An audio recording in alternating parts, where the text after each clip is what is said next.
धडकण्याचा हवामान विभागाचा अंदाज आहे। तर मान्सून यंदा 5 दिवस अगोदर केरळमध्ये दाखल होणार असं सध्या सांगितलं जात असल्याचं देखील आपण पाहतोय। 7 दिवसांमध्ये मान्सून तळ आणि कोकण शिवाय दक्षिण मध्य महाराष्ट्रामध्ये पोहोचेल। मान्सून 2 दिवसांमध्ये म्हणजे 13 मे रोजी अंदमान निकोबार बेटावर दाखल होण्याची शक्यता आहे। सध्या मान्सूनसाठी पोषक वातावरण जे आहे ते तयार झालेलं आहे, त्यामुळे 27 मेला मान्सून केरळमध्ये दाखल होईल। बघा, कारण की केरळमध्ये मान्सून दाखल झाला की त्यानंतर राज्यात मान्सून अगदी आठवड्याभरामध्ये प्रवास करत असतो। कसा मान्सूनचा प्रवास असेल आपण बघूयात ग्राफिक्समध्ये। 27 मेला केरळमध्ये मान्सून दाखल होण्याची शक्यता आहे।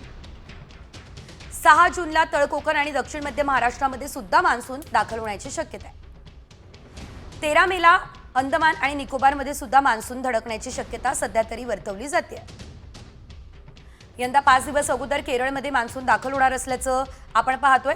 तसं राज्यामध्ये 7 जूनला मान्सून दाखल होतो असं सांगितलं जात असतं, मात्र केरळमध्ये लवकर येणार असल्यानं राज्यातही लवकर येऊ शकतो।